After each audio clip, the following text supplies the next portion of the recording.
এবারে আজকের এই আনুষ্ঠানিক লগ্নে আমরা আজকের এই অনুষ্ঠান মঞ্চে উপস্থিত অতিথি বর্গদের আমাদের রাজ্যে ফিশারি গ্র্যাজুয়েট অফিসার যারা রয়েছেন তাদের দ্বিবার্ষিক সম্মেলন পঞ্চমবারের মতো অনুষ্ঠিত হচ্ছে। এই দ্বিবার্ষিক সম্মেলনে ওনারা আমাকেও আমন্ত্রণ জানিয়েছেন দপ্তরের মন্ত্রী হিসাবে। তো আমরা নিশ্চয়ই এই অনুষ্ঠানকে একটা ফ্রুটফুলভাবে যাতে ডিসকাশন হয় তার প্রত্যাশা রাখছি।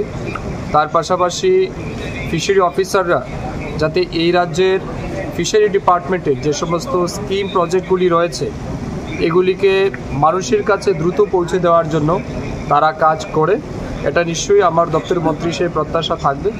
এর সাথে সাথে বর্তমান সময়ের উপর দাঁড়িয়ে এই সরকারকে সহযোগিতা করার জন্যে, রাষ্ট্রবাদী মানসিকতাকে নিজেদের মধ্যে গড়ে তোলার জন্যে এবং অবশ্যই ন্যাশনকে ফার্স্ট মেন্টালিটি রেখে যাতে অফিসাররা বা অ্যাসোসিয়েশনরা কাজ করে, এটা আমাদের প্রত্যাশা থাকবে।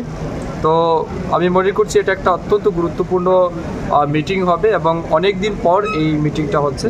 তো আমি আমার ব্যক্তিগত পক্ষ থেকে এই অ্যাসোসিয়েশনের সমস্ত সদস্যদের অনেক শুভেচ্ছা এবং অভিনন্দন জানাচ্ছি এবং আশা রাখছি তাদের মাধ্যমে আগামী দিন এই রাজ্যের শুধুমাত্র মৎস্য চাষিরাই উন্নত হবেন না, তার সাথে সাথে গ্রামীণ অর্থনীতিকে মজবুত করার ক্ষেত্রে তারা একটা গুরুত্বপূর্ণ ভূমিকা পালন করবে।